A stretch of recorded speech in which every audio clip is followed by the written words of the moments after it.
Welcome back to Byers and Company. It's gone by fast today, but we've still got a lot of good show left, particularly with this very prestigious lady we have on the line.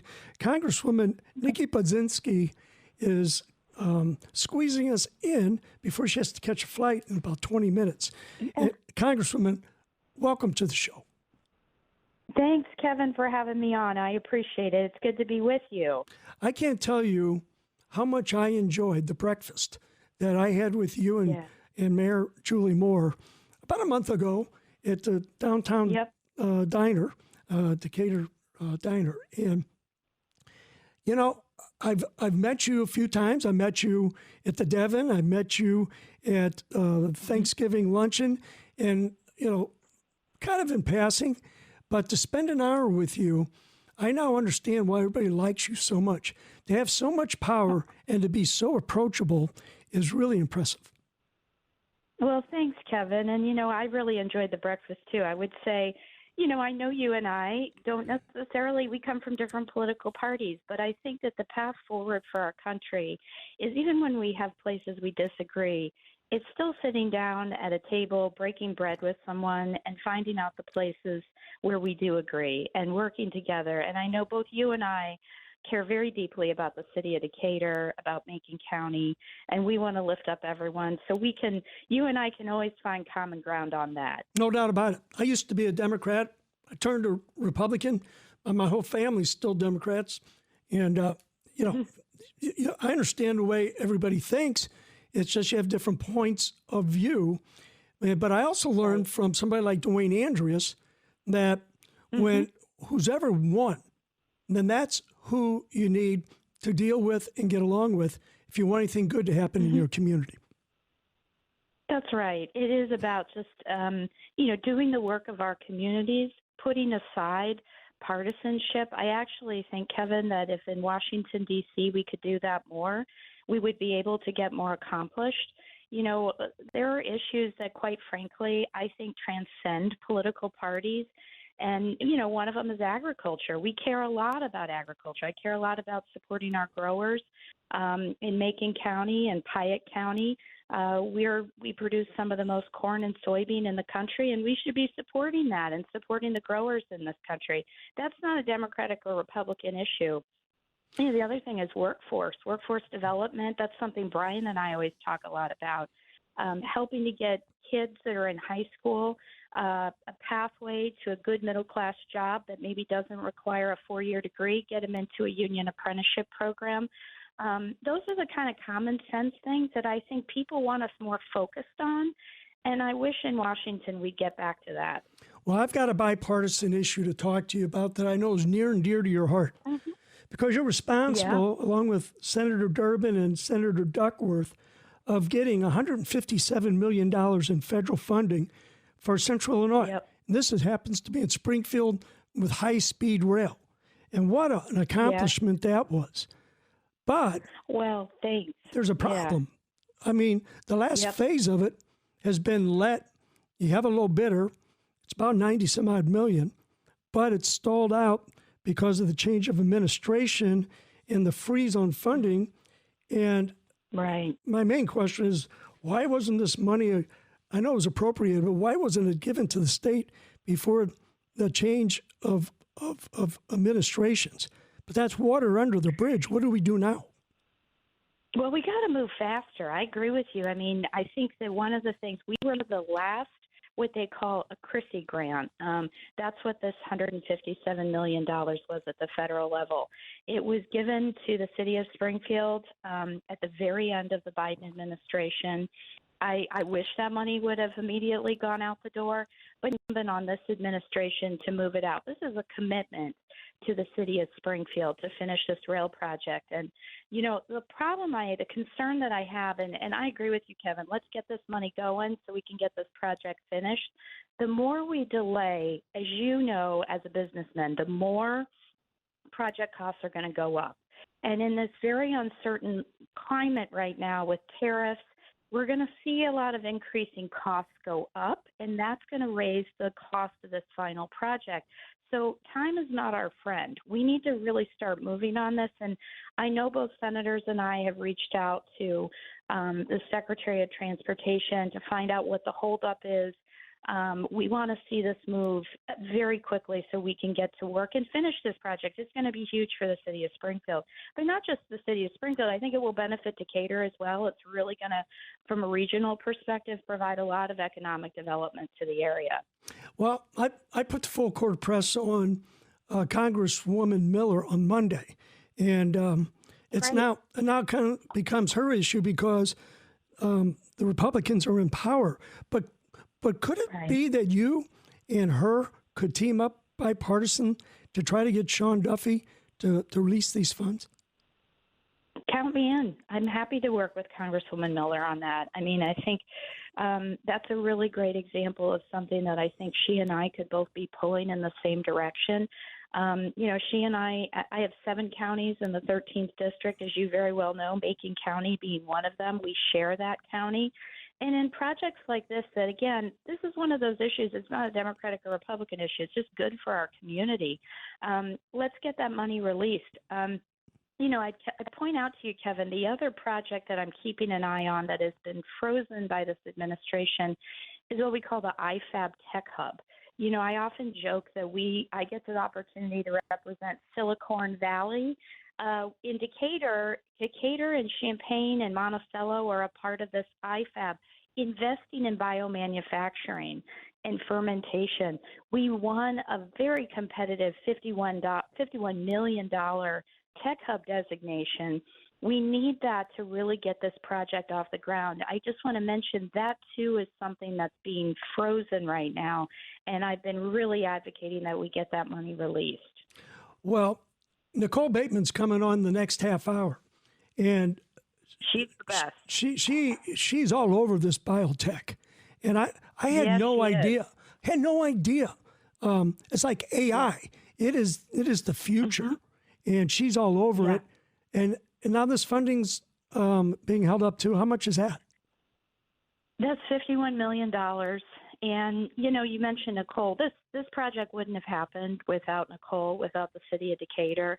These were communities across central Illinois pulling in the same direction. And the potential, you mentioned, biomanufacturing and fermentation. If we can really harness this and really fully realize all of the economic development potential, a lot of folks are saying this is a $200 billion new industry in central Illinois. But in order to unlock that, we need to bring that $51 million of federal funding home. So I'm really focused on that. I know Nicole is as well. So we're going to stay on top of that. Yeah, and for those of you who don't know what we're talking about, it's not just fermentation. It's biofuels, it's vaccines, it's pest-resistant crops, it's insulin, alcohol drinks, there's your fermentation, and all kinds of products. And what better... Well, if I could add... Yeah, go ahead. No, I didn't mean to interrupt you, Kevin. I was just going to say one of the examples I give to folks, because a lot of people don't know what the heck is biomanufacturing and processing. It's actually just taking the agricultural waste that is created out of the processing of corn and soybean, repurposing it, and they can make yoga pants out of this. I mean, it is all the wonderful things that you talked about there, but it's also just practical everyday goods.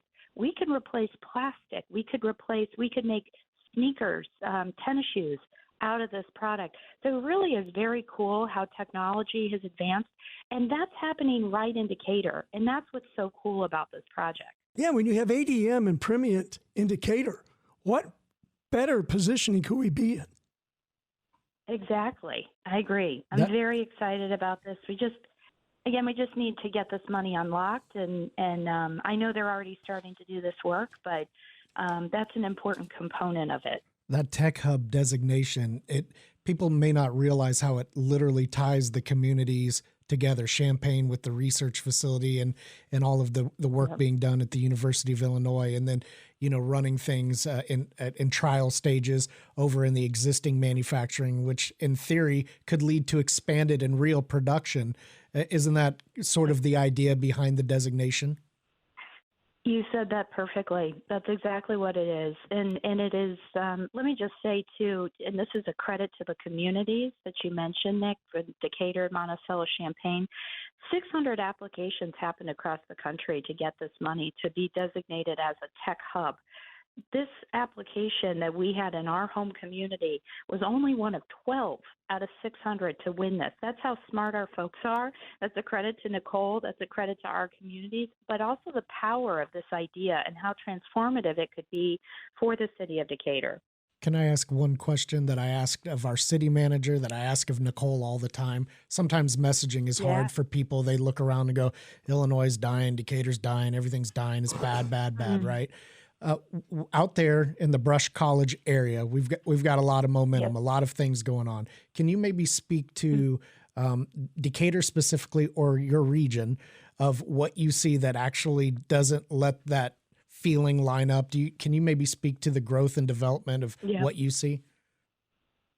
Yeah, absolutely. I mean, in talking and working with the mayor, we've got, companies that are expanding. We have exciting things happening with Innova Feed. We have exciting things happening again with ADM and Primient. A lot of that connected back to the biomanufacturing. I'll give you another example. I was so excited this week. I met with Tillamook. I know a lot of folks are familiar with Tillamook ice cream and cheese. They're a company that is based out of Oregon, out of the northwestern part of the country. They decided to invest in an old Prairie Farms facility in Decatur, and they're going to be making an announcement later this summer. But this is going to be their only facility outside of Oregon, and they selected the city of Decatur to bring those jobs to. And it's just going to be a tremendous opportunity. And that's just one example of a local business, a new local business coming to the city. I really reject the idea that Decatur's on a decline. We have a lot of exciting things that are really being seeded right now. Now, we have to invest in them, and we have to make sure that we stay focused on them, that they get fully realized. But there's a lot of potential out there. And so, that's something that I'm really focused on in Congress, is being a good federal partner to these types of investments that are happening at the local state level, so that we can really see Decatur fully blossom and grow. And I think we have a lot of reasons to be optimistic. I do too. And I've been pounding the drum this week with the mayor and the city manager, and I will with Nicole. Here's the Republican in me coming out. But I think the reindustrialization idea of America is perfect for Decatur, because we know how to produce. We know how to make things. We are positioned beautifully in the country.